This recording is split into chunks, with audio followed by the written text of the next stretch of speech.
서가 명가. 과거의 아파트라고 하는 것은 어떻게 만들어졌는가? 요 평면을 보시면 집이 이렇게 생겼고 최초로 만들어진 노동자 주택이에요. 알버트 주택이라고 하는 거였는데 여기 저 평면을 보면 이렇게 방이 있고 이렇게 계단이 올라가 들어가다 방방방 거실, 거실 방방방 이렇게 있어요. 아파트 평면으로 있어요. 이게 2층으로 되어 있었는데 이게 오늘날에 남아 있는데 이게 최초로 만들어진 아파트의 모습이라는 거예요. 이 아파트는 추상화된 사람들을 위한 거예요. 무슨 얘기냐면 누가 들어올 줄 몰라. 노동자 중에 저 사람이 와야 된다고 만든 게 아니라 아무 노동자들이 오더라도 4인 가족만 되면 살 수 있다 만들어 주었다. 지금이나 옛날 편인데 저런 발상을 처음서부터 아이디어를 내서 만든 거기 때문에 저 별 볼 일 없는 주택이지만 사실은 지금 우리가 아파트로 갖춰야 될 모습을 이미 거기서부터 시작을 했다. 표준적인 4인 가족이고 주택 밖은 관심이 없어요. 주택 안만 관심이 있어요. 조금 전에 있는 집들을 보면. 그리고 세워진 장소와도 관계가 없어요. 그 집을 지어주면 돼. 저거 별거 아닌 주택이 이미 우리가 알고 있는 아파트의 모습을 그대로 담고 있는데 왜 획일적이냐면 누가 들어올 줄 모르니까 누구라도 와올 수 있는 누구라도 행복함을 느낄 수 있도록 만들어진 표준화된 걸 가져야 그것이 돈으로 환산해서 또 팔지요. 그러니까 아까 균질 공간이라고 하는 것이 딱 들어보면 재미없어 보이지만 굉장히 시장 논리에 잘 맞고 환산될 수 있는 우리 사회에 우리들이 만든 공간이다. 그래서 독립적이며 배타적인 단위가 서로 평등하게 있는 단계예요. 루이스 칸이라는 건축가가 1940 몇 년에 이런 그림을 그렸어요. 여기 뭐라 하냐면 제목이 뭐냐면 A plan of a city. 도시의 평면은 is like a plan of a home. 주택의 평면과 같다라는 얘기를 쓰면서 여기 있는 집이 리빙룸이 나가서 레스토랑이 되고 뭐가 나가서 도서관이 되고 뭐가 나가서 뭐가 되고 집에 있는 기능들이 하나둘씩 다 나가서 했다. 이게 40 몇 년의 일인데 오늘날이 그렇거든요. 아침에 일어나서 밥을 어디서 먹느냐. 급하게 나와서 어디서 먹고 하루 3끼를 가족과 먹은 적이 한 번도 없어. 일주일 내내. 그리고 밖에 나가서 일하고 밖에 나가서 하고 밖에 나가서 이러한 삶이 이때보다 훨씬 더 많아졌죠. 1960년대, 70년대에 비틀즈가 유행할 적에 영국의 아키그램이라고 하는 그룹이 있었어요. 이 아키그램은 굉장히 똑똑한 사람들이었는데 집 한 채 못 쳐보고 이런 그림만 그렸는데 건축사에 남는 인물이 됐어요. 예를 들면 당시 60년대에 이 집을 졌는데 전부 다 캡슐로 하나씩 넣어가지고 사는 거예요. 이웃하고 관계가 없어요. 자기만 살면 돼.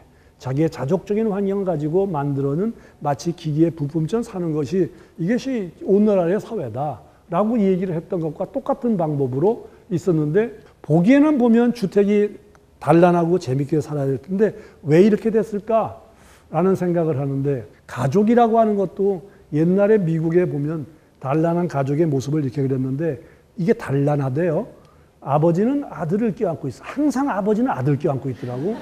그다음에 누나는 얘보다 커. 어리지 않아. 피아노를 쳐. 이게 뭐고 온갖 여기에 갖고 있는 모든 것들은 다 끄집어내요. 좋은 거, 뭐 홀인원 한 거, 뭐 한 거 같은 거. 가족사. 이 완전히 뭐 박물관처럼 만들어가지고 거실에 앉아있는 모습을 가지고 있는 게 정말 거실이 공동체를 이루는 될까요? 거실. 거실은 영어로 리빙룸인데 베드룸 이거는 자는 데야. 뭐 키친 밥 먹는 데야. 리빙룸이 뭐야? 살아있는 방? 이게 뭔데? 뭐 누군 뭐 죽어있는 방인가? 그거 이상하잖아. 리빙이라고 하는 거실은 뭐냐면요. 주택이 이루어지는 용도가 있는데 확실한 용도를 뺀 나머지 여집합을 만들어 놓은 게 그게 리빙룸이라 이름 붙여서 뭉뚱그려서 하는 거예요. 그리고 거기에 앉아있으면 소파에 앉아있고 텔레비를 보면 가정이 화목하다 그래. 정말 화목할까? 거기 앉아있으면 싸우다가도 웃을까? 거기야말로 정보기지지. 고3 애들은 뭐냐면 딱 앉아있으면 방에 애들이 자는 줄 알아. 가보면 자. 눈은 텔레비에 가 있는데 마음은 딴 데 가 있다고. 그러니까 아이들이 거실에 와서 인사를 안 하지. 쓱 지방 들어가지. 그러니까 거실조차도 이게 감시의 모습으로 되어 있는 것이 현실의 한 부분 아닌가.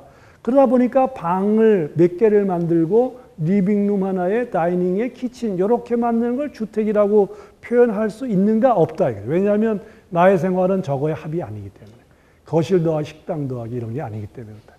그런데 아파트나 뭐 할 때 이렇게 거실을 머릿속에도 생각해요. 아까 그런 생각 했음에도 불구하고 또 거실 그러면 그렇게 그려.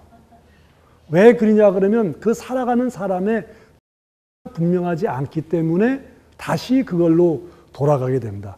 이게 거실 문제가 아니겠느냐가 학교, 어린이집, 유치원, 도서관 모든 건물이 그런 식으로 생각을 한다. 그래서 이제 아파트의 거실은 어디겠어요? 마당이죠. 마당은 정말 소방차 용으로 되고 주차장이 됐을 때 이것들로 거실이라 말할 수 없는 거와 똑같은 거예요. 이게 일본의 옛날에 했던 가족 게임이라는 영화였는데 거기에는 항상 보면 식구들이 마주 보는 게 없어. 영화에 보면 일렬로 앉아 쭉 이렇게 대답도 안 해요.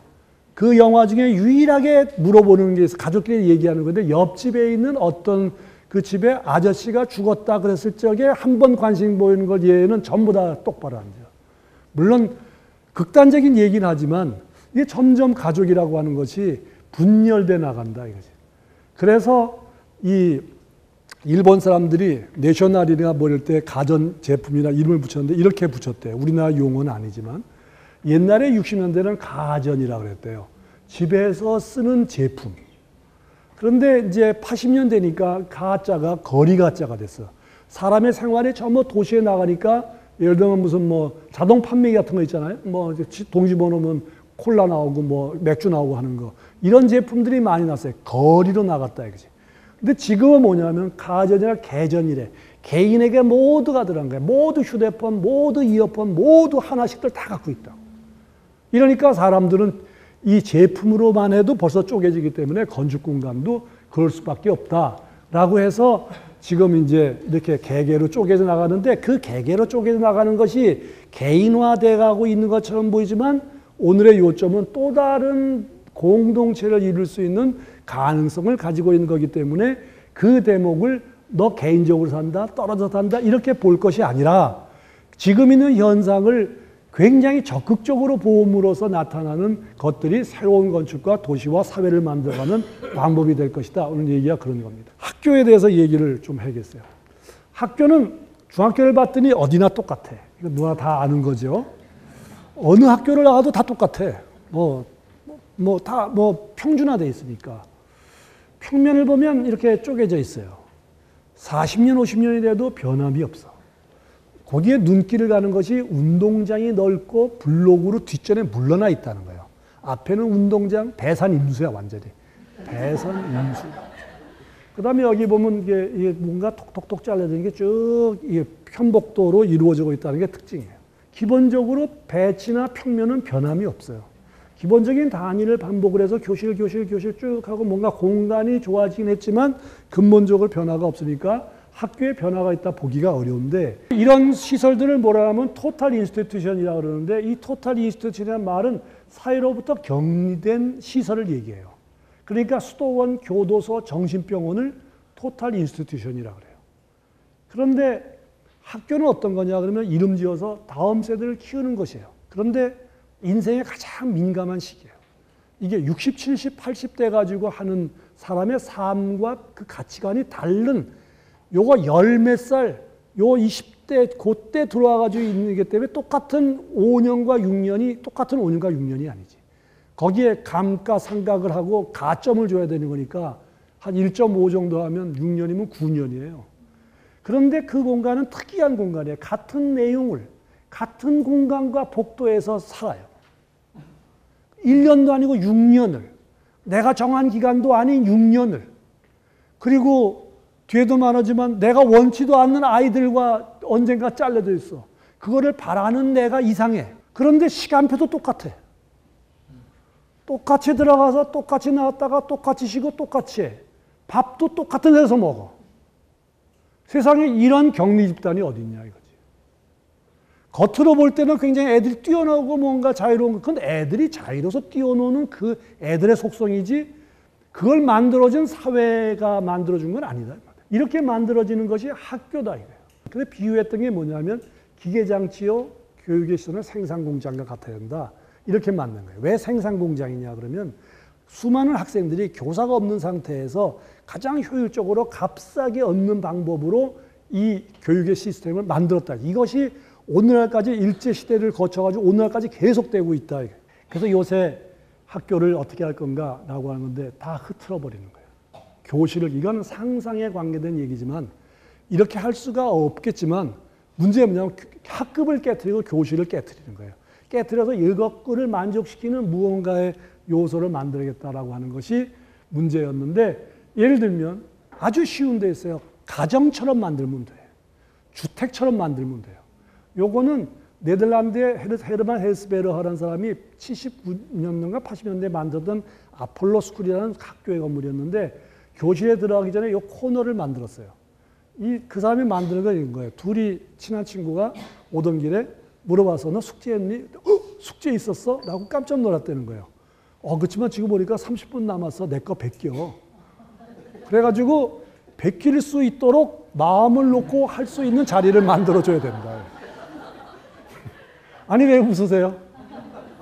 물론 베낀 데만 있는 게 아니고 말은 그렇겠지만 둘이 학교에 와가지고 30분 정도 시간이 있는데 둘이 근처에서 잡담할 수 있는 데를 만들어줘야 그것이 학교의 출발이 돼서 조그만 데를 만드는데 이런 거 갖고 있는 우리나라 학교 있냐고? 없다고. 이게 변하면 자기 물건이 있고 자기 스페이스가 있으면서 자기의 주택처럼 만드는 걸로 바꿀 수 있는 계기가 된다는 점에서 그래요. 좋은 학교란 뭐냐? 그러면 어떻게 할까 하면 쉬워요. 아주 쉬워. 친근한 생활과 행위, 그 학생에게 친근한 생활과 행위가 어디에서 이루어져야지 옳은가? 이게 하나가 정해지면은 뭐가 좋으냐면 학생이 500명, 400명이다 하면 400명 모두가 행복해. 그 400명 다음에는 또 400명이 들어오고 또 400명이 들어오고 또 400명이 들어온다 그러면 10년 되면 그 많은 사람들이 행복할 수 있는 거를 하려면 이건 실천해야 되는 거예요. 거기에 사회가 마음을 먹고 그 제도가 그렇게 하도록 움직여줘야 돼요. 마지막으로 병원의 유저는 누굽니까? 의사가 아니라고. 환자라고. 똑같은 방법으로 학교의 유저가 누구예요? 교사가 아니에요. 아니라고 물러서주고 학생이라고 말하는 쪽이 좋지 않겠는가라고 하는 건데 뭔가 아까 주택 얘기했지만 어떻게 학교를 좋게 만드느냐 방법은 딴 게 없어요. 주택처럼 지면 돼요. 그리고 또 하나 아까 또 강조하고 싶은 것은 혼자 있고 움직이는 하나하나의 그 살아가는 어떤 그 모습들이나 그 독자성이라고 하는 것들이 뭔가 새로운 오피스도 만들고 새로운 커뮤니티 센터도 만들고 뭔가 하는 거에 굉장히 가능성을 가지고 있는 것 때문에 그거를 학자들이나 사용하는 사람들이 많이 읽고 그거를 하는 것이 중요할 거라 생각이 들어요. 서가 명가